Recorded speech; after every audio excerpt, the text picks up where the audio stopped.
This is Atiksha, your resident bibliophile, and I am here today with a book review.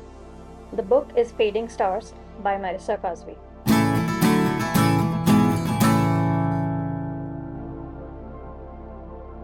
It's a YA romantic tragedy.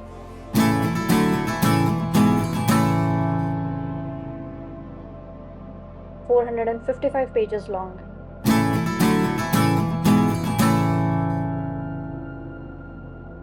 The point of view is dual first person. We have both the main characters' point of view.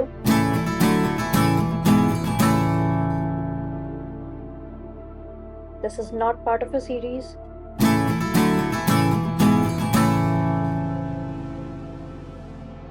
It's available on Kindle Unlimited, ebook, and paperback.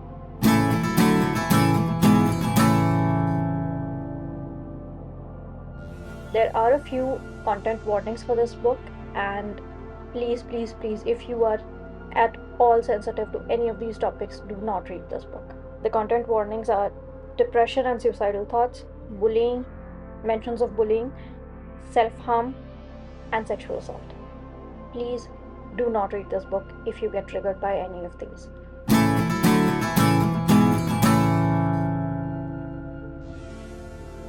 Now let's move on to the book.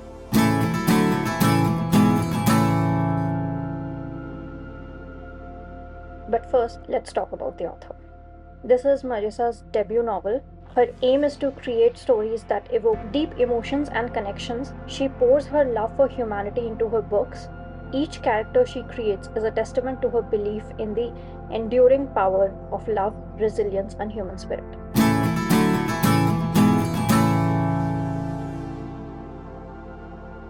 Now, about the book. This is the story of Nevaeh, who is eagerly awaiting the return of Halley's Comet. Her love for stars is something that connects her to her late grandmother, and also what inspires her. On the other hand, we have Johann, who lives in the darkness and hopes that it consumes him one day. When Nevaeh forms an astronomy club and convinces Johann to join, she becomes a beacon of light that he never needed or never wanted. But is that enough? And what about the fact that Nevaeh is headed towards a darkness of her own?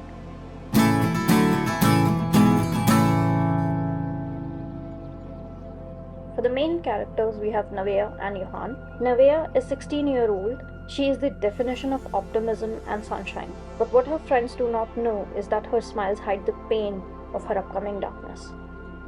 Johann is 16 years old and just wants everything to end. There are things in his past that he is unable to move on from and cannot see a way to redeem himself. And he cannot find a way to forgive himself for stuff he did in the past.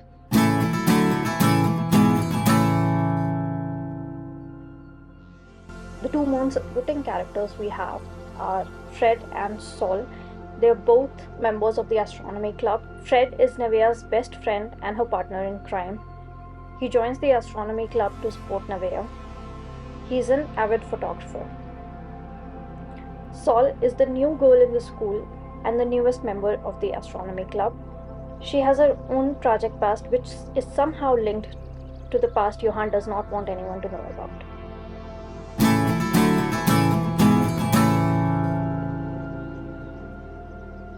The themes in the story include tragic past, hope, optimism, friends like family, second chances, uncertain future. There is also a recurring theme of parental expectations and how that often becomes a burden instead of the motivation.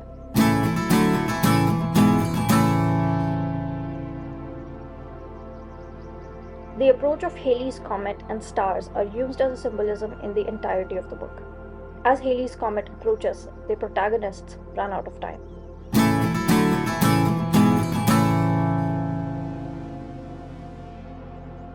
The tone of this book shifts between fun teenage shenanigans to dark, heavy topics. There's a balance between letting children be children and dealing with the emotional gut punches that are thrown their way. The writing is extremely lyrical and poetic.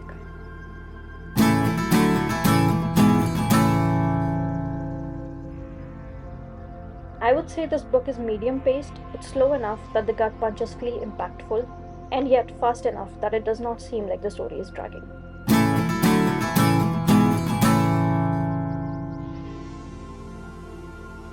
Now, on to my review. On the very first page, I had to put down this book because it took my breath away, and I do not mean that as a hyperbole. I mean that in a very literal sense. And that was when I knew that I will have to pace myself when it comes to this book, because this is going to destroy me. The beautiful prose and the way these teenagers are expressed is nothing short of extraordinary. The slow burn romance, the power of love and heartbreak. It's beautiful. And when I say love, I don't just mean romantic love. As beautiful as the romance is, it is just one type of love and heartbreak. There is also familial and platonic love, and their importance. These kids made me laugh, they made me cry, and everything in between. Did I need a week to recover from the emotional mess this book made me? Yes, yes, I did.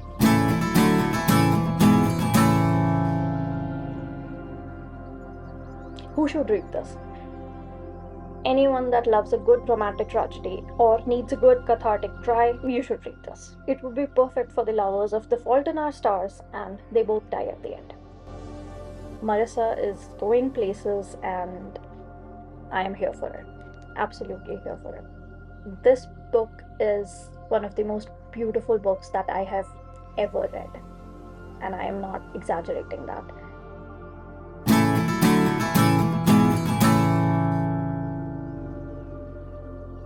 These are a few dialogues in the book that completely destroyed me. If you do not want the spoilers going forward, please feel free to leave this video right here. In that case, I'll see you next time. And if you want to continue, please be aware that these dialogues are from the last 10% of the book. So here we go. I kind of wish you would have been my star, just for a little while longer. Maybe then, the love I held for her would have been strong enough to tether me to this world. I told you that if it ever happened and you couldn't see the stars anymore, and if I happened to be right next to you, I'd try my best to describe them to you. I would paint pictures with my words, not for your eyes, but for your heart. My words. I want my words to be your star tonight, and forever if you want to. I was happy. All I saw was her, us, and all the bright moments that led to the final one. When I, the moon, got to kiss her, the sun, and no amount of stars, even faded, were able to change this part of my story.